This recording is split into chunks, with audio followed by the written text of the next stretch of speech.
Chong Afi adalah seorang pengusaha, bankir dan kapiten yang berasal dari Tiongkok.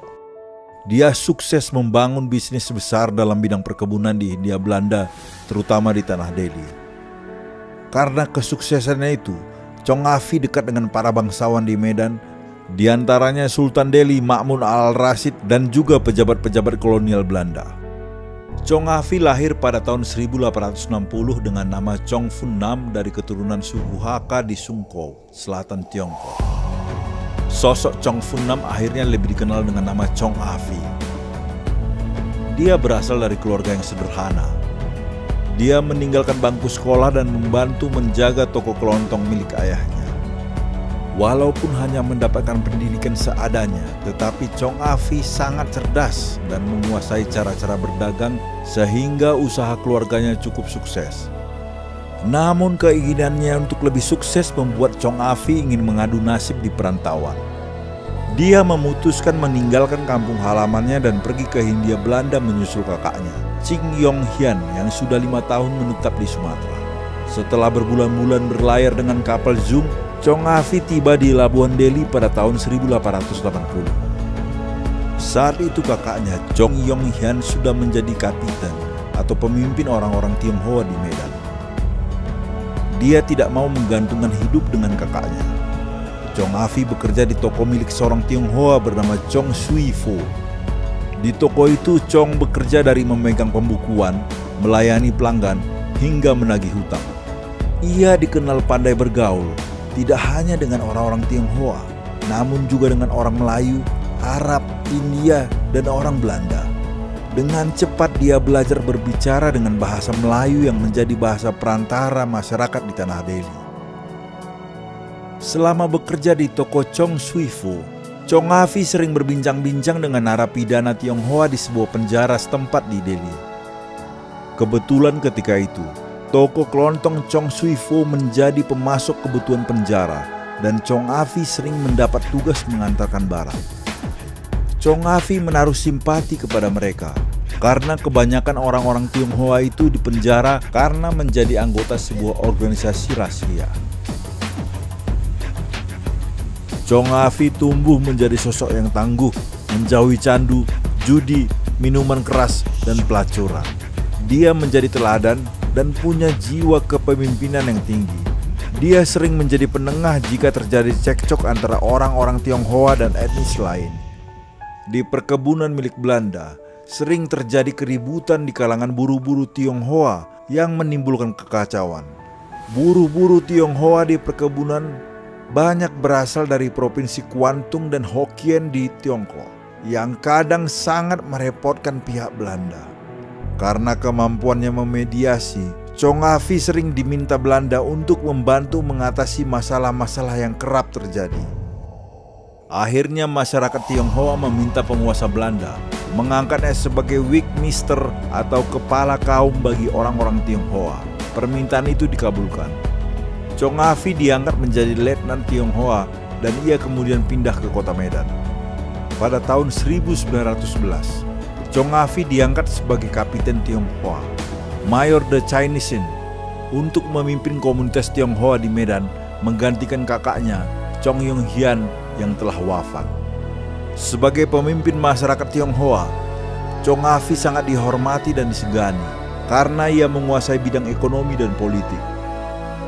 Di Tanah Delhi, Chong Afi menjalin hubungan baik dengan Sultan Delhi, Ma'mun al-Rashid Perkasa Alamsyah, dan Tuanku Raja Muda, sehingga membuka jalan baginya untuk menjalankan usaha. Sultan memberinya konsesi penyediaan atap daun nipah untuk pembuatan bangsal tembakau Delhi. Dengan rekomendasi Sultan Delhi, Chong Afi menjadi anggota Gementerat, Dewan Kota, dan Kulturat, Dewan Kebudayaan.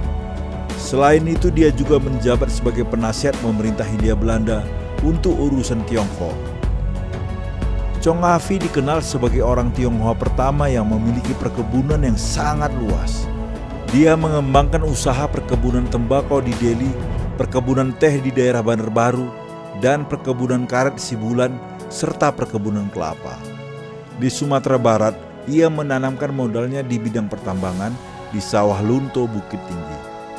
Perkebunan yang dimilikinya memperkerjakan lebih dari 10.000 orang tenaga kerja.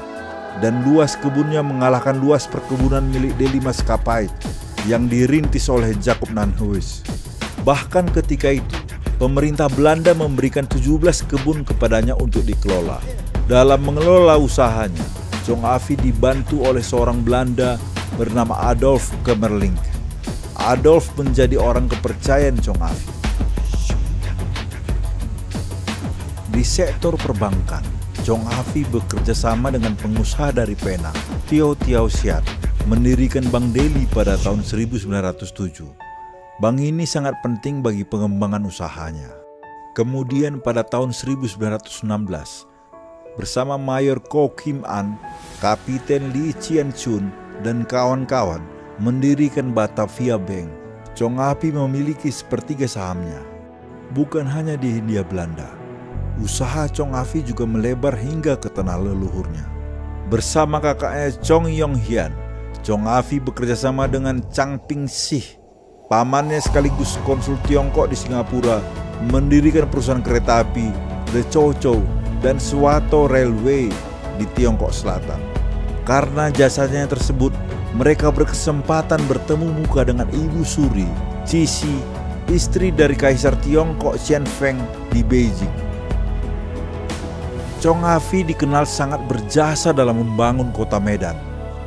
Beberapa jasanya dalam usaha mengembangkan kota Medan adalah menyumbangkan menara lonceng untuk gedung balai kota Medan yang lama, pembangunan Istana Maimun, Gereja Uskup Agung Sugio Pranoto, kuil Buddha di Brayan, kuil Hindu untuk warga India, jembatan kebajikan di Jalan Zainul Arifin, serta mendirikan rumah sakit Tionghoa pertama di Medan bernama Cion Cichan. Ia dikenal pula sebagai pelopor industri perkebunan dan transportasi kereta api pertama di Sumatera Utara, yakni Deli Spoorweg Maskapai, yang menghubungkan kota Medan dengan pelabuhan Belawan. Jong Afi dikenal dermawan dan sangat dekat dengan masyarakat pribumi dan Tionghoa kota Medan, sehingga ia disenangi orang-orang. Sebagai dermawan, ia banyak menyumbang untuk warga yang kurang mampu. Ia sangat menghormati warga muslim, bahkan berperan serta dalam mendirikan tempat ibadah, yakni Masjid Raya Al-Masum dan Masjid Gang Bengkok, serta ikut merayakan hari-hari besar keagamaan bersama mereka. Karena sifatnya yang dermawan dan toleran, tanpa membeda-bedakan bangsa, ras, agama, dan asal-usul, Jong Afi senantiasa dikenang oleh warga Medan dan sekitarnya. Jong Afi tutup usia pada tanggal 4 Februari 1921 karena menderita apopleksia atau pendarahan otak. Seluruh masyarakat kota Medan turut berduka. Ribuan orang pelayat datang dari kota Medan, Sumatera Timur, Aceh, Padang, Penang, Malaya, Singapura, dan Pulau Jawa. Prosesi pemakaman Jong Afi berlangsung dengan megah sesuai dengan tradisi dan jabatannya. 4 bulan sebelum mengembuskan napas terakhir, Jong Afi mewasiatkan seluruh kekayaannya di Sumatera maupun di luar Sumatera kepada Yayasan Tun Muk Tong yang harus didirikan di Medan dan Sungkow pada saat ia meninggal dunia. Ia menuliskan permintaannya agar yayasan tersebut memberikan bantuan keuangan kepada pemuda berbakat dan berkelakuan baik dan ingin menyelesaikan pendidikannya tanpa membedakan kebangsaan. Chong juga berpesan agar yayasan membantu mereka yang tidak mampu bekerja dengan baik karena cacat, serta membantu para korban bencana alam tanpa membedakan kebangsaan dan etnis. Bangunan kediaman Jong Afi berada di Jalan Ahmad Yani, Kesawan, Medan, yang didirikan pada tahun 1900. Saat ini dijadikan sebagai Jong Afi Memorial Institute dan dikenal juga dengan nama Jong Afi Mansion. Rumah ini dibuka untuk umum pada tanggal 18 Juni 2009 untuk memperingati ulang tahun Jong Afi yang ke-150. Rumah ini merupakan bangunan yang didesain dengan gaya arsitektur Tionghoa, Eropa, Melayu, dan Art Deco dan menjadi objek wisata bersejarah di Medan. Di rumah ini Pengunjung bisa mengetahui sejarah kehidupan Chong Afi lewat foto-foto, lukisan, serta perabotan rumah yang digunakan oleh keluarganya, serta mempelajari budaya Melayu Tionghoa. Chong Afi adalah legenda kota Medan. Karena sifat yang dermawan dan toleran tanpa membeda-bedakan bangsa, ras, agama, dan asal-usul, Chong Afi senantiasa akan dikenang oleh warga Medan selama-lamanya.